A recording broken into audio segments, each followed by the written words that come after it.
Edu, eu quero saber o seguinte. Teremos mais complacência, paciência com Carlo Ancelotti do que com outros técnicos? Ele terá um pouco mais tempo e mais liberdade para trabalhar? Ou vai ser aquela história de pressão desde o início? Não, eu acho que ele vai ter tempo, até porque ele está vindo, né, de outro país, né? Ele vai conhecer o nosso Brasil. Né? Eu fico imaginando, ele está falando da lista, né, dos pré-convocados. Será que vai ter algum aqui do Brasil? De repente, pô, fala um nome, vai, um determinado nome aqui Gerson. De alguns jogadores. Gerson. Sim, mas será que ele conhece o Gerson? A Lampa. Então, isso é a questão, de repente, se fosse com o Dorival, conhecer. era mais fácil esse jogador. O Lampa apagou. Agora... Eu quero ver o Ancelotti...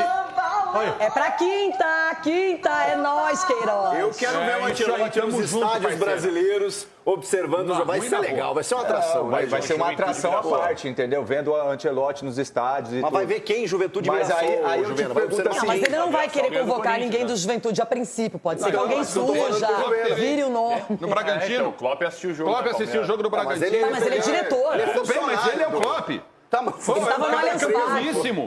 A situação do Ancelotti se equipara a conquistas a ele. Estava trabalhando e o Ancelotti também vai trabalhar. Não para ver o Bragantino.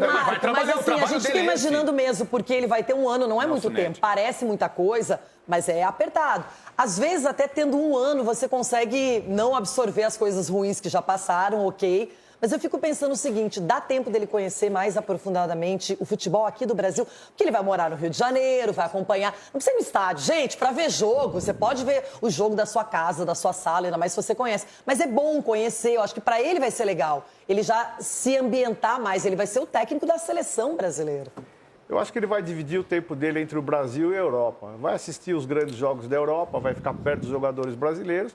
E para equilibrar um pouquinho, ele vai assistir alguns jogos do Campeonato Brasileiro. Certamente vai ver Flamengo, vai ver Palmeiras, vai ver os times que estão com jogadores com maior nível. Só que hoje aqui joga mais estrangeiro que brasileiro. Se você analisar quantos estrangeiros jogam nos times brasileiros, é 50%. Então, olha como já fica menor o campo de observação para ele aqui no Brasil. Se ele disser que vai ficar na Europa, morando lá, assistindo o jogo por lá, e deixar um assistente observando aqui, vendo os jogos via internet, qualquer coisa assim, também está dentro do quadro. Eu acho que ele vai saber ser gentil ficando um pouco aqui, mas vai ficar mais lá fora do que aqui. O que eu acho que muda é a imersão cultural que um técnico pode ter, né? Eu acho que ele pode ter... Imersão o quê? Imersão cultural, porque assim... Não, sério, o técnico da seleção ele é uma figura para os brasileiros quase que como uma entidade, uma referência, o cara que pode nos dar uma Copa do Mundo. Ele estando aqui, eu quero ver o Ancelotti desfilando na praia de Copacabana, tomando uma caipirinha, conhecendo no meio... No carnaval ano que vem, antes da Copa. Não, eu quero ver esse camarote. Mas deixa pra lá. Eu quero ver o Ancelotti ganhando uma Copa, eu não quero... Será que ele conhece os narradores? O que o Chico quer falar, que ele se transforma nesse brasileiro. Os grandes treinadores do mundo hoje, qual é o maior treinador do mundo pra você, na tua geração? Da minha geração, Guardiola. O que o Guardiola pediu pro Neymar, pros caras? Eu quero um dia ir no carnaval no Rio de Janeiro. Não, legal. Em São Paulo, quero ir no Rio. Mas depois que ele se aposentar, depois que ele não vai trabalhando. Eu usei o carnaval como uma figura, gente. Eu tô dizendo ele O carnaval já deu tanta confusão com o Neymar esse ano. Não, claro que não. Já foi. Mas a gente fica imaginando, Renato, imagine os jogadores vendo o Ancelotti no banco de reserva. O jogador da seleção brasileira. Tá maluco. Então você vê os jogadores olhando para um treinador e fala, cara, o que ele fala, eu tenho que fazer. Será que ele vai pedir licença para entrar numa rodinha de pênalti? Se ele levantar o dedinho? Isso para o jogador vai ser muito importante. Agora, cabe aos jogadores entenderem que, cara, você está sendo treinado por um dos melhores treinadores do mundo. Então, eles vão ter que ter aquela coisa assim, peraí, a camisa da seleção brasileira e o treinador que está aqui agora, nesse momento, é mais importante que nós, jogadores. Há poucos dias, não tem nada a ver, mas não sei porque lembrei disso, o Pedrinho, que hoje comanda tudo no Cruzeiro, dono do Cruzeiro, disse o seguinte, aqui, que é raro, aqui sai todo mundo, mas o técnico fica. E aí saiu o Dudu, né? Dudu. Então eu só digo uma coisa, o Ancelotti, se ele não tiver esse nível, se a CBF não chegou pra ele e disse, ó, é você que manda, o que você fizer, nós vamos abraçar, é um ano. É a Copa do Mundo, não tem outro... É isso, gente. Ele chegou aqui com moral, com respeito, ok. Mas eu, na minha opinião, ele chega com liberdade de comando. Porque se não for assim... Quem tava escalando o Brasil? Era só o Dorival? Era só o Diniz? Não viria sem essa autonomia. Eu concordo. Sem a carta branca, ele não viria. Mas gente, o cara é campeoníssimo, vai ser respeitado, o jogador vai olhar pra ele. O cara que não jogar por ele, não é a culpa do treinador.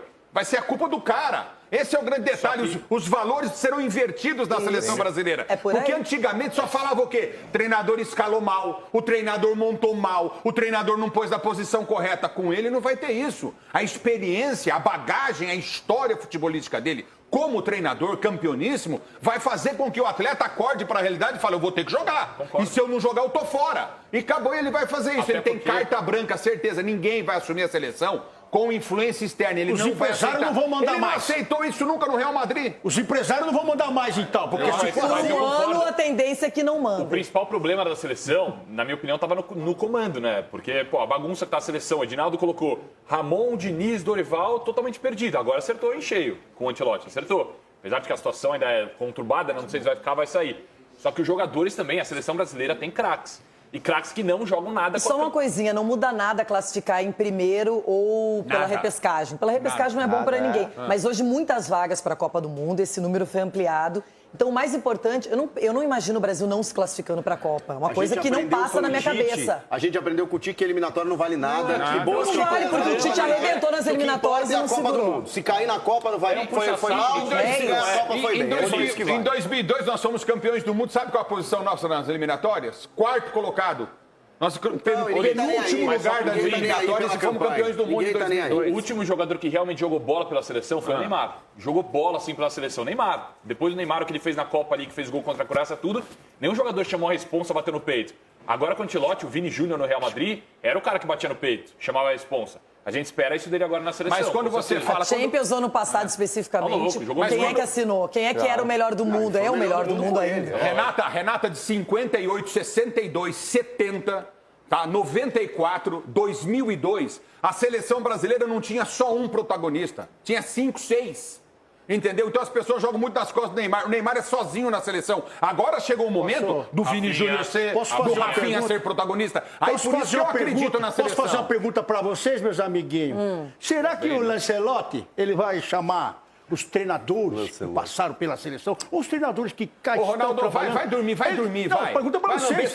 Será que ele vai chamar pra conversar, pra saber como Quer perguntar isso pro Everton? Eu não acredito nisso. Deixa eu perguntar então pra Mama Brusqueta. Mama, deixa eu perguntar pra você. Será que ele vai chamar o Cuca pra conversar? Pra saber esse corte de cabelo maravilhoso do Cuca, onde é que ele arrumou? Ô, meu querido cabeça de rolão, deixa eu te dizer uma coisa. O Mama Brusqueta está ao seu lado esquerdo. É só você olhar para a esquerda que você vai ver Mama Brusqueta por aí. Deixa eu dizer uma coisa. Eu não sei se ele vai ligar para treinadores, mas eu creio que ele deve sim. Se pintar alguma surpresa na convocação dele, é óbvio que ele vai querer falar com os treinadores. Para saber de determinados jogadores que, de repente, se ele for tirar aqui do Brasil, que ele não tenha tanto contato. Ele tem os pares dele na seleção que vão fornecer todas as informações que ele precisar. Mas eu acredito que essa aproximação com os treinadores aqui no Brasil, acho que pode ser útil para ele, pode ser bom para ele sim. Eu torço para que ele faça e, conforme eu disse, ninguém chega ao posto que ele chegou se não tiver um quê de humildade, e ele tem, né? Então seria interessante que ele fizesse essa aproximação, buscasse informações, para que o trabalho dele continuasse agora dirigindo a seleção brasileira com excelência, assim como foi nesse tempo de treinador de clubes. Então eu torço para que isso aconteça e estou muito animado com as possibilidades, inclusive de um contato frequente dele com os treinadores do Brasil, que é só daí também, que os daqui vão aprender com ele, ele não tem muito para aprender com a turma daqui não.